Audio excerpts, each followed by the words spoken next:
feel like $1,000,000. I gotta be honest, the numbers are not looking good for me. So what I mean by that is I just checked all the money that I owe. And I'll be honest, I owe $164,000 right now. We're coming up on the 1-year mark and the debt has increased. So what I'm going to make this video is a case study of a very particular individual who serves as the epitome of why certain people don't reach financial success in the arts. Unkle Adams is very clearly affected by certain mentalities that are being promoted in Western culture that I believe are worth careful examination, because if not checked, they will lead people with some semblance of intelligence to ending up like this. Curtis, I genuinely wish for your success, and if you change and attain that, not only will it be a meme for the ages, but it will be a truly wholesome and beautiful story to have witnessed. But for now, this is why Unkle Adams doesn't work. I don't wanna be how everybody else is. I'd much rather be original. Let's show 'em how we do this. Let's start the show. I don't wanna be how everybody else is. I'd much rather be original. Today, we're looking at Unkle Adams. And though he's not the only rapper turned meme from Canada around today, he wants you to know that he's original. He's serious. But what does it take to become a man who is in 6 figures worth of debt, in steadfast pursuit of financial success in the arts, yet refuses to take up small jobs in order to get by? And more importantly, how do we know that people like us aren't risking becoming like him? Are we in danger of becoming like Unkle Adams in pursuit of our own success? Well, to find out, let's see exactly who a man like this is. I'm Unkle Adams, and I'm a motivational rapper, speaker, role model, and counter bully, among other things. That's the short version. But when I say Unkle Adams doesn't work, I mean it both conceptually and that the man literally does not provide goods or services for the economy in which he resides.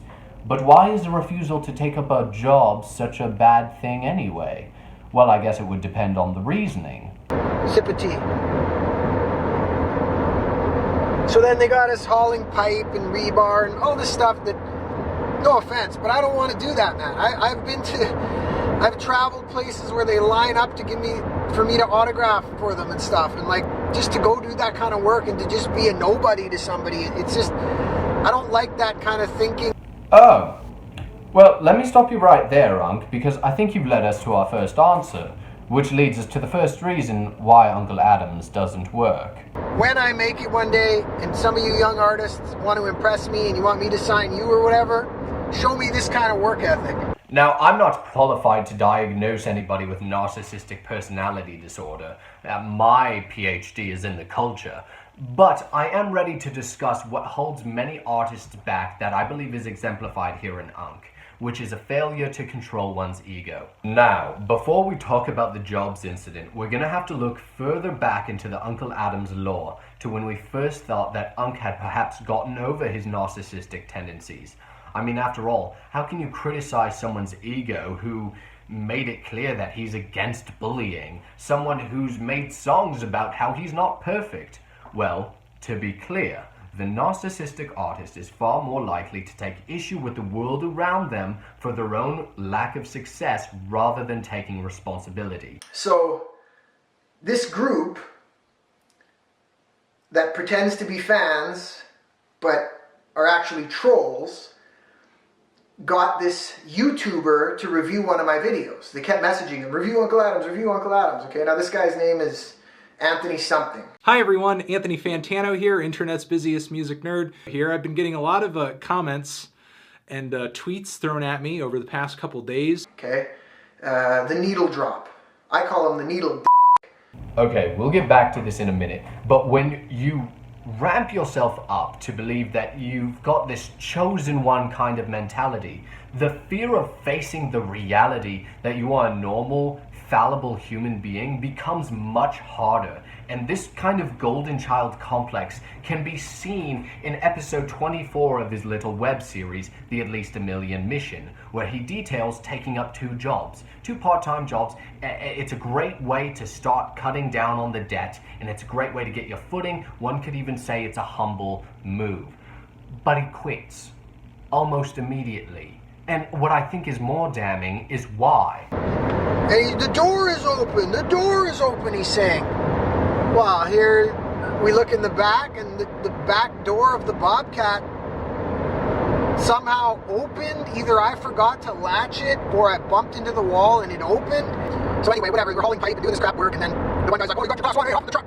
So it's like all over the place. And then I hop in the truck and I start backing this truck up so the guy could load me, with his excavator or whatever. I wasn't exactly where he wanted me, so he's like, waving his hand, and it's just like, okay, I've had enough. I put the truck in neutral, I put the brake on, I hop in my vehicle, and I leave. So those were my last 2 Mondays of trying to work. Just to go do that kind of work and to just be a nobody. I'm talking to some big names. It's not like nobody knows who I am. Like, a lot of people in the record industry know who I am. When he explains why he can't take up jobs that aren't the most desirable for him at the time, he'll put himself on this pedestal where anyone or anything that challenges or critiques him is suddenly seen as a threat, a thing that's holding him back from his otherwise imminent success. More often than artists care to realize, these mentalities actually show up in ourselves in pursuit of our own success. But with this man in particular, he'll blame everything from his critics to his fans to the co-workers of his part-time job to other things we'll discuss later in the video, but not himself insofar as the success of his art. So instead of an artistic goal, he'll aspire for something far more millennial, a solely monetary and perhaps more damning of his ego, fame-based goal. I call these the rap game loans, I guess. Just like anything, it takes longer than you think. I thought I was going to blow up by now. But I will have my dream. I will not be denied. My heart says, keep going. You're supposed to do this. You're the one. You're meant to do this. And I'm on a mission. I'm on a mission to make at least $1 million to start. And you can do what you think you can do. And I think that I can be a superstar, world famous rapper. And since I think that, since I believe that, it will become a reality for me. Unkle's At Least a Million mission is to get at least $1 million and at least 1 million monthly Spotify listeners. And nothing is wrong with that inherently. That is not the problem. Herein lies the problem, when that is the sole determinant of what is pushing this man forward in terms of his work. The level of fame one attains is very hard to have a tight control on, especially for the independent artist. Thus, one should make goals that are not incumbent upon the choices of others. Rather, one should prioritize a goal that has to do with the art first. Money and fame and the degree to which one attains those should be seen as, though important, the byproducts of that. Anthony Fantano, the music critic, also known as The Needle Drop, gave a humorous, laid-back, passive review. He invited a comedian on the show to show that he wasn't taking it too seriously. A little thing to put some eyes on the work of Unkle Adams in this ironic, charming type of flavor. But the way Unkle responded to it is very telling, because here is how Unkle responded when he finally did get eyes on his work. Something he wanted, right? I call him the needle and my other friend watched his video too. He's like, who's this needle guy? So everybody apparently just calls him the needle because he just changed a few letters in his name. Plus it seems like he has a small and then now I hear he did another video where he didn't mention my name, but he's talking about, me and saying that I'm delusional for having a dream and it's not possible for me. Like, this guy is an internet bully. Though it doesn't seem like it from people who seemingly don't enjoy our work, having eyes on your product has inherent value. You have to be able to understand how to use it. Unkle didn't, where this was an opportunity where he could have used these eyes on his work to accrue more success. if he had laid back a little bit, embraced the meme, understood what he was being looked at was his product. Separate your product from who you are as a person so you can understand that eyes on your work, no matter how they think of your work, are always monetizable. Never pass up the opportunity that is popularity, no matter the perceived degree of controversy. But for Unkle, not holding this against him as a person, his narcissistic tendencies simply got the best of him here. He'll acknowledge people like Anthony Fantano in this whole situation as yet another reason why the world is just holding him back from his otherwise imminent success. He'll acknowledge critics and even fans alike as haters because the idea that his music can be seen as bad shatters his worldview. It destroys the idea he's built up about himself as being destined for superstardom. Because when you don't ever really critique yourself, you see all of the things that can be a critique toward you as haters. You have to block all of them out. And this is why the golden child complex is so dangerous. That's promoted in motivational videos and all the Tony Robbins wannabes and the Instagram influencers. It gives you this idea that you are destined for something, and anything that you have to do or acknowledge that is below that suddenly becomes you feeling like a nobody. You're not a nobody when you are a fallible human being. Learn how to take an L. Eventually, Unkle realizes that the people that are watching him and poking fun at him genuinely enjoy the irony. So he embraces this a little bit and realizes that people like it. But it isn't a healthy self-awareness that promotes the meme like someone like Lil Pump. It's, again, in a far more narcissistic way. And I figured, why not sell this hat? We'll see if somebody really wants to buy it. So I've created a certificate of authenticity that says that I hereby certify that this is the hat that I wore in the original video. I've signed it on the inside. It says stay original, and I'm going to put this on my website for a buy it now price of $10,000.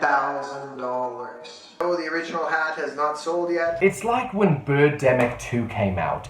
These corporate morons realized that the first one came out was seen as so bad that it was good. It had this great ironic flavor to it. So basically, this self-awareness was not taken in a healthy approach, it was taken in a narcissistic, greedy approach. It was taken in the approach of, oh, well, you like this? You like us unintentionally being bad? Well, let's intentionally do it this time since we're overly self-aware about it, and please give us your hard-earned money now.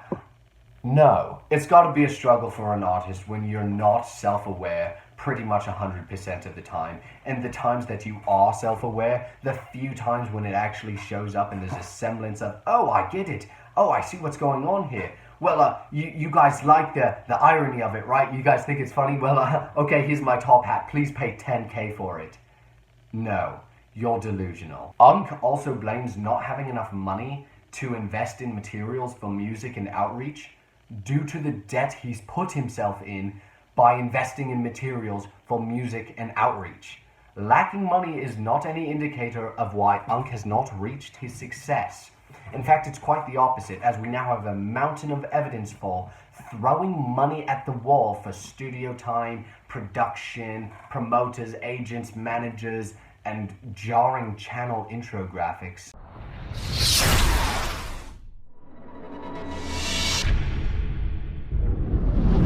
And other things, has hardly done the lad any favors in terms of monetary, popular, and most importantly, artistic success. As a counterexample, let's look at those who've accrued success over platforms like SoundCloud and YouTube without having gone into any debt at all. Particularly, let's look at the boys, the YBN boys, particularly Name and Corday. Two strapping young gentlemen who have achieved success in the realm that Unkle wants to achieve, and I think you'd be hard-pressed to find that these two young men had any industry or monetary advantage to begin with over Unkle. Now, to be clear, I think it's really important that we see that money isn't the problem. Not having enough eyes on you isn't either. Both in triumph and success, these are the byproducts of the problem with Unkle.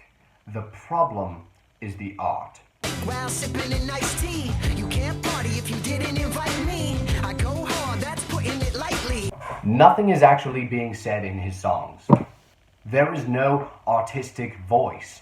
And the beginning of my point can be seen in this next clip made by another nephew by the name of Video Show. He goes on to talk about people envious of his style, how great his music is, how great he is at dancing. The next verse does have a brief line about his haters, and then he continues to talk about his great dance moves, great rapping ability, and great style. Then there's another brief line about haters, and then more lines about how great he is. The next verse even starts with a line about how great his style is, how good at dancing he is, and the rest of the lines either vaguely add on from the last line or just filler trash. It's all variations of either I look good and they don't, or I rap good and they don't, or I dance well and they don't. And this wouldn't be a problem per se if he had A, something to back it up with, or B, a sense of self-awareness. This isn't art that provokes a question or tells a story for a greater purpose or subtly delivers a message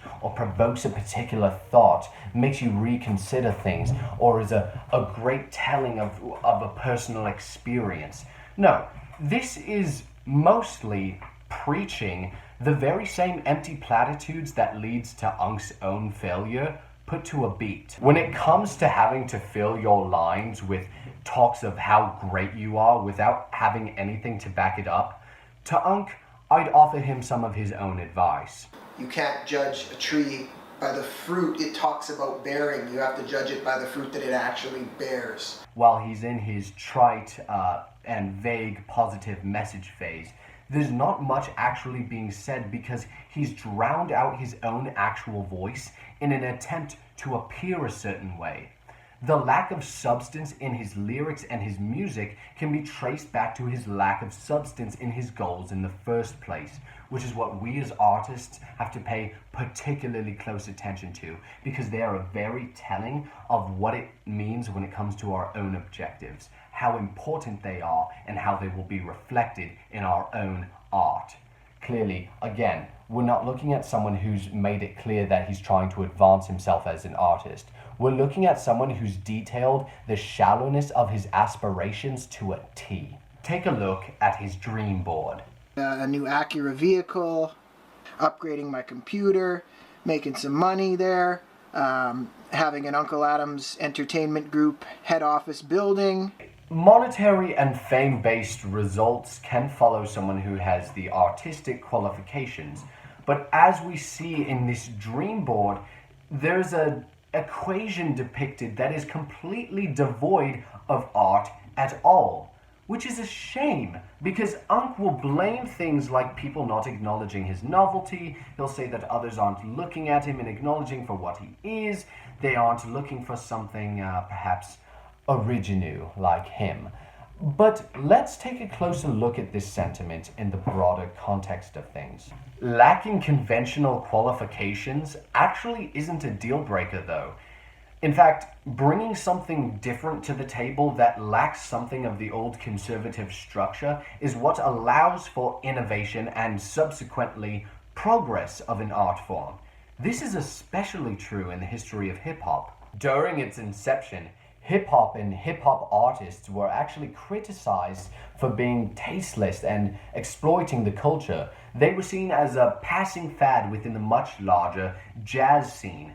Little did these critics know at the time that in 2018, hip-hop would take on all forms in America, being the zeitgeist both in sales and in cultural influence. As it grows, hip-hop sees its boundaries pushed every year and in every direction. Now, the conventional criticisms for artists not matching up to the particular standards that are set over time in rap are hurled at big artists all the time. So this isn't what's holding Unk back. You can see that these criticisms mainly come like in this current era for production, flow and lyricism, those kind of departments. But big names take those criticisms all the time, namely Drake, bling era artists, any artist beginning with Lil. But as these artists have shown, having conventionally deemed flaws can work in your favor. so long as it's coupled with marketability. Did Unc just swear? Okay, let's get one thing out of the way in terms of marketing failures. The merchandise speaks for itself. Your package came in the mail today. From who? It says Uncle Adams. Oh, it's a hoodie. In the age of motivational videos, a largely participation-based reward system in academia, and faux influencers flexing on you under the guise of inspiring you, it can be easy to believe that the harder you work, the better you'll be paid eventually. Though hard work should not be understated, it's arguably a necessity later down the line. You are not paid based off of how hard you work. You are paid based off of your worth, your relative worth. Now, before you jump on me, let me explain something. When I say worth in this context, I'm talking strictly about your financial worth to those who employ you. But who really employs you? Well, in the literal, you are employed by your employer, your agents, your managers, the people who determine the value of your labor and what that product in and of itself is worth to a company and the consumers. The people who employ you in the abstract are those consumers, your audience. They inherently determine what your product, your art, is worth, because they are the ones who decide whether or not they're going to shell out their dollar bills in order to see or consume what you have to offer. The first way that Uncle Adams does not work in this regard can be seen by his lack of understanding of those who employ him. Let's start with his audience. Now, what Uncle Adams fails to understand is that his music is very clearly targeted toward one particular group in terms of its influence and who he wants to consume his music, but in execution completely misses the mark in terms of what this audience deems to be a likable product. I gotta thank my parents. I keep my lyrics clean, but man, my hustle savage. Though it's very clearly trying to be, this is not hip with the kids, Unc, which is why it gives off so many memeable qualities. You can't force your audience to adopt your soccer mom definition of what cool is. Your music and your very overt messages don't have the effect you want them to because you don't respect the fact that your audience has opinions of their own. This lack of self-awareness bleeds its way into the way he works with those into the industry as well. I lost $55,000 Canadian in radio. Okay? Straight up. And it was always something, right? It was always an excuse. Oh, we can't get the songs playing yet. It takes a while to get the spins going. And then a lot of my spins were late at night. The radio guy tells me after, oh, I don't want to tell you this, you're going to get mad. I'm like, well, what? Just tell me. Oh, well, your manager was actually taking money off of the money you sent. It's like, what? There was no contract for him to have any of the money. The money was supposed to be the budget for the promotion, and then I find out that he's just taking money. He just takes money off the top because he's the manager and he feels like that's what he's entitled to do. Like, that pissed me off. Because I buy a car, I drive it for a bit, I sell it because I got to pay for studio time. I had one manager who was supposed to help me in Canada, okay? That didn't work out. He charged $4,000. I had to pay him $4,000 before he even did anything, and then that would cover you for the year kind of thing. So I paid him the $4,000 and he basically disappeared and went to Asia. And it was like, how are you going to manage me from there, And then it was like, he was always pawning me off on other people. Long story short, lost $5,000 on that. There was another guy that he referred me to that was supposed to get me into TV and film and, Okay, bad dog. Never pay up front for these kinds of things, because what you fail to understand is that if they are asking for your money up front, then you are paying for a product.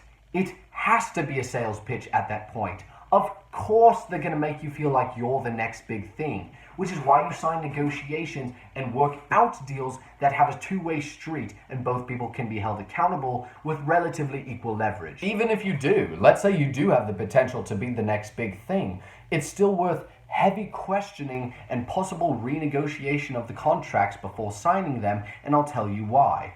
If you leave yourself open to get screwed without repercussion, 90% of the time, you will get screwed without repercussion. This is why when you negotiate a deal, you discuss fallbacks, and guaranteed returns. You limit the margin for error. You block yourself off from being screwed in the first place. That's how the leverage holds up. If they don't get this, they don't give you that. If you don't give them this, you don't get that, etc. And if you do make a bit more of an investment, or you take a bit of a heavier risk, you have to give yourself the leverage to sue or pull out production in a manner that favors you in the event that you do get screwed from that risk. Because at the end of the day, you do not pay for your stardom, you pay for opportunity. When you have the mentality that you're paying for your stardom, or even an inkling of the mentality that you're paying for the road to your stardom, you give yourself this opportunity in your head that leaves your rationality to the side. And especially in the case of Unkle, you're willing to risk more. In this case, debt, because you think that the inevitable stardom, or whatever it is that will come of it, will compensate for the losses. But it never comes. And I'm a free agent, which is awesome. I'm not bound to any contracts with any people. Right, so you didn't sign any negotiations for a two-way deal. You just hand over the money. Right, you're free. You're an entrepreneur. No. Even those who have top-tier connections are worth being skeptical about, because nobody in this business can absolutely make you but you. When you pay for an opportunity instead of stardom, you're probably going to think twice before shelling out your money, because it's clear that nothing in an opportunity is guaranteed. All you're paying for is the opportunity that is someone else's resources. And especially in cases like this, for which it's not worth going into debt. And my guy, man, he did it. My guy, man. The case of Unkle Adams has a special place in my heart, because I genuinely believe that somewhere in here, in this discography, lies not only a cautionary tale, but some semblance of a solution, a slight foreshadowing of how the hero's journey can end in success. Let's look at two of his older songs, where we see something a little bit different. The songs are Booze Tune and Hey Faggot. Bear with me. Shot a Jaeger, slap a hoe, take a piss, smoke a Jaeger. Cash checks, have sex on a dirty mattress, and fuck her in the ass without even asking. I grab a bottle of Mo and mix with ginger ale, black the fuck out and probably end up in jail. You're an emo chump, so I got nothing to prove, and when we're finished, no one's gonna be as bloody as you. Hey faggot, you need to realize that you're hopeless. What kind of gothic rapper gets noticed? Living out of his trunk cause he's homeless. You atrocious clown. Though you'd be hard-pressed to find anyone who enjoys or concurs with the morals of these old Unkle Adams songs unironically, here, Unkle actually has a voice. A revelation of character is a blessing and a curse, because here, though questionable in delivery and is quite clear in his intention to be someone he's not, there's something quite risky, vulnerable, raw, and expressive about these tracks. For a more wholesome example, we can turn to one song in Unkle's modern discography that reflects something similar. Because when the genuine feeling of guilt and the genuine desire to make peace loomed over Unkle's personal life regarding the whole Fantano situation, he made his most favorable song in his recent discography, Friends Over Enemies. I took a stand and inside I felt a bit of pride. I probably could have handled it better, I won't deny. That's why in episode 11 I apologize. I'd rather make friends over enemies all day, every day. If we had beef in the past, just know now I don't hold any hate. I made a lot of mistakes and I know that I'm not perfect. Putting the whole golden child complex aside to say, hey, I'm a human being and I've made mistakes and I'm not perfect, and coming to the foreground with that is a start. But deeper than that, I think it's clear that in songs like this, when he puts his personal truth, both in feeling and intention, into a song, accompanied by a level of self-awareness, there's something raw and understandable. There's art, there's a story. And most importantly, it's his story. He has a voice that can be heard and appreciated through his art form. And that's what real success to an artist looks like to me. But for now, this is why Uncle Adams doesn't work. But hopefully, you will.